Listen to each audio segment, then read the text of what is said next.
Salut les mecs. Oh, Ça fait longtemps? Ouais. Bon, les mecs, vous savez que ça fait 2 ans maintenant que je travaille d'arrache-pied sur mon grand projet secret. Non. Et bah les mecs, ça y est, This Is It, j'ai l'honneur de vous présenter en exclusivité le premier casque de réalité virtuelle personnalisé. Wow. Ouais. Je peux les essayer ou... Je t'en prie. Et du coup, il y a un truc à actionner pour que ça marche? Il se passe plein de trucs... Parce que là, en fait, c'est juste comme des lunettes normales. Il se passerait, en fait, je te vois toi, normalement. Comme si c'était des lunettes. Mais c'est justement ça le génie. Vas-y, demande-moi un truc. Quoi? Mais demande-moi un truc, allez, vas-y. Suce-moi. Hein? Genre maintenant. Bon, bah d'accord, bah veuillez enlever votre pantalon, monsieur. Wow, qu'est-ce que tu fais là? Alors, tu commences à saisir? Vas-y, redemande-moi la même chose sans les lunettes. Enlève les lunettes. Bah, suce-moi. Ah mais t'es sérieux? Tu me demandes de te sucer là? Mais t'es malade, on se connaît depuis CM2, je vais pas faire ça. T'as compris? Attends, si je comprends bien, en fait, c'est juste des lunettes lambda, mais dès qu'on les met, tu fais tout ce qu'on te dit. Ouais, c'est ça. C'est ça les lunettes de réalité virtuelle personnalisées. C'est-à-dire que t'as les lunettes et tu m'as moi. T'achètes les lunettes, tu m'achètes moi. Le package. Ok, mais ça sert à quoi de mettre les lunettes alors? Autant mieux pas les mettre et te demander de faire un truc direct. de toute façon, même si ça marche ton truc, tu pourras en vendre qu'un parce qu'il n'y a qu'un seul toit. Mais pourquoi t'as pas créé un vrai casque de réalité virtuelle? Bah ouais. Et pourquoi t'as pas créé un vrai casque de réalité virtuelle? Bah ouais, bah je vais vous le dire pourquoi, parce que déjà j'ai pas les compétences. Ça c'est un premier point, je me suis arrêté en 3e techno. Mais le sujet il est pas là. Si on met 5 000 € chacun, 5 000, 5 000 et 1 000, on peut y arriver ensemble. C'est très important. Parce que moi j'ai des rêves plein les yeux et je vois vos yeux qui brillent. Ensemble, on peut en faire des choses. Tous les trois, main dans la main, avec 6 mains, on va se faire un 6 mains. On va se battre un peu. On va se battre. Casque de réalité virtuelle, augmenté, personnalisé. Il va y en avoir plein. Moi j'en veux des centaines, des 1000, des 1500. J'ai des idées plein la tête. Donc, si on s'associe tous les trois, et donc ça sent bon, et ensemble, on va conquérir le monde. Parce que là, c'est une première invention, mais j'en ai d'autres. J'ai besoin de vous, vous avez besoin de moi. Si on met de l'argent sur la table pour conquérir le monde, en mode Mark Zuckerberg, oui ou non, c'est maintenant. Personnellement, c'est l'invention la plus stupide que j'ai vue dans ma vie. Ah mais c'est à chier, jamais je mets 5 000 € là-dedans. Eh bah super les potes, merci, ça fait plaisir d'être soutenu. Du coup, c'est pas qu'on a envie de te mettre à la porte, mais là on a du boulot et on doit... Ok, alors là on arrête immédiatement les salades. 3 000 balles chacun. Non, c'est non. 1000. Bah, écoute, là on a vraiment du boulot, donc si tu peux y aller, ça nous arrangerait. Parce Allez que... putain, 2000. Mais ça marche même pas ton truc, je viens de te donner un ordre avec les lunettes et t'es encore là à négocier, t'as Mais vu c'est ça? parce que t'as pas appuyé sur on, c'est pour ça. C'est juste des lunettes d'aviateur, ton truc, tu les as achetées en vide-grenier, ça marche même pas, c'est de la carotte. Mais depuis le collège, c'est un escroc. T'es un escroc depuis le collège. Mais escroc de quoi? J'étais prêt à le pomper tout à l'heure là. Vas-y, allez, passe ça toi. Putain. Moi ta queue, je la suce, ok?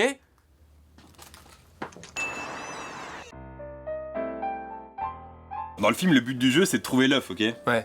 Mais en 82, Atari ils ont sorti un jeu encore plus cool, ça s'appelait Sword Quest. Et en fait, tu pouvais gagner des prix dans la vraie vie.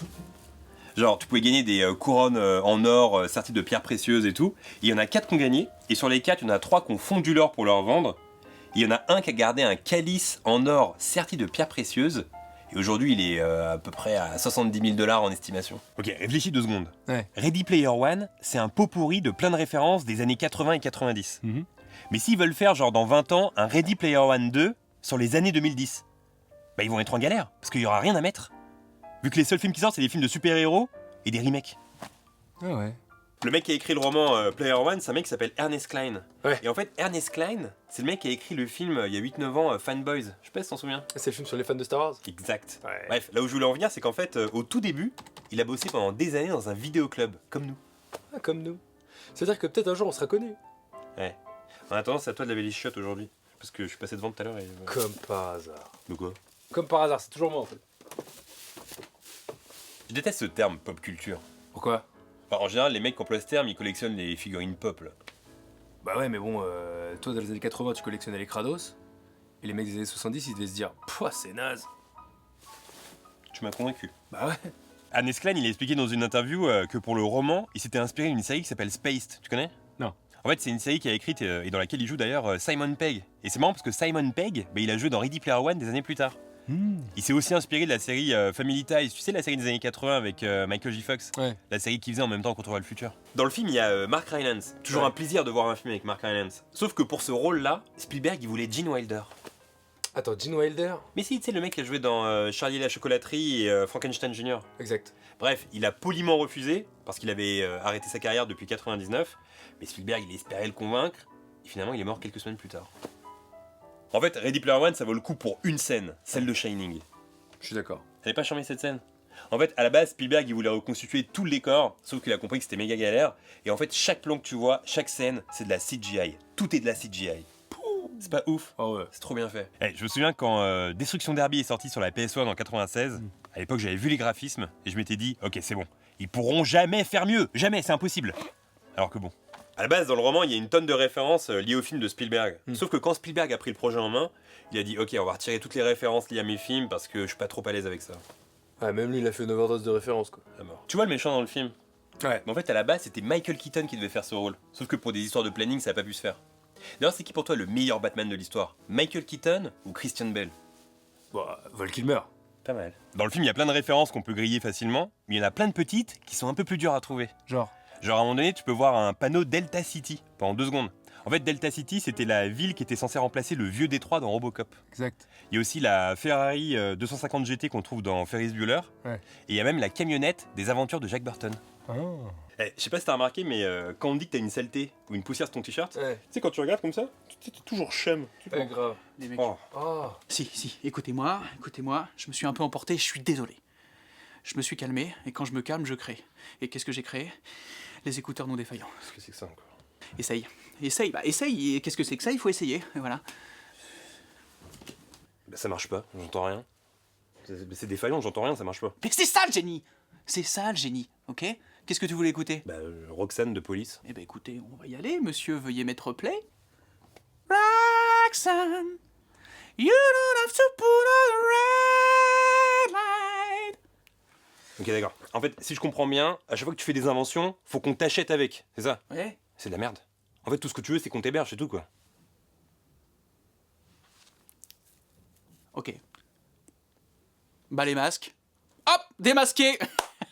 J'ai des problèmes d'argent en ce moment, donc je suis un peu à la recherche d'éventuels plans un peu qui pourraient s'apparenter effectivement à de la colocation. Donc stop les plans lunettes, stop les plans en casque, effectivement non défaillants, qui défaillent peut-être un peu. Mais est-ce que on serait pas chaud pour un plan coloc tous les trois? Non. Je comprends. Est-ce que je peux avoir mon casque s'il te plaît? Merci. Ciao. Ciao ciao. Tu te souviens de ce film L'Indien du placard? Classique. Tu sais, à un moment donné, dans son placard magique, il met plein de jouets. Et quand il ouvre le placard, il y a Dark Vador, le T-Rex, Robocop et même des figurines de Star Trek qui prennent vie. Ouais. Mais en fait, c'était un Ready Player One avant l'heure. Pas faux. Quand ils ont fini le tournage du film, il y avait un truc hyper confidentiel autour. Les mecs, ils voulaient pas qu'il y ait de fuite. Du coup, pour les avant-premières, quand ils ont envoyé le film au cinéma, ils l'ont nommé différemment. Ils l'ont appelé Deep Blue. Comme ça, ils étaient sûrs de pas se le faire voler. C'est quoi Deep Blue? En fait, Deep Blue, c'était un super ordinateur dans les années 80 qui était censé être imbattable aux échecs. Oh. Je me disais, quand un mec s'y connaît pas en foot et qui dit n'importe quoi sur le sujet, on l'appelle un footix. Ouais. Mais il y a pas d'équivalence pour le cinéma. En fait, ces mecs-là, on devrait les appeler des movix. Et pourquoi tu penses à ça? Non, comme ça. Je repense à son invention, là, le casque de réalité virtuelle personnalisé. Ouais. Bah, je pense qu'on devrait lui donner une chance. Oh non, laisse tomber. Non mais écoute, en fait j'ai une idée. On lui dit qu'on veut bien tester sur une journée, genre pour une période d'essai, et en gros, grâce aux lunettes, on lui demande de ranger tout l'appart, de refaire la peinture du salon et de réparer l'évier qu'il y a dans la cuisine. Ah, mais où est-ce que tu vas chercher toutes ces idées de génie? Bah c'est comme ça, c'est une des raisons pour lesquelles je suis responsable du vidéoclub par exemple. Bah, je t'arrête tout de suite, t'es pas responsable. Bon, enfin on est co-responsable mais dans la tête des On est clients... pas responsable, t'es pas responsable. Mais si, mais les clients ils se disent que c'est moi le boss quand ils me voient. Si parce que je suis une sorte d'aura, un charisme. Mais si j'ai un charisme qui fait que les gars de quoi.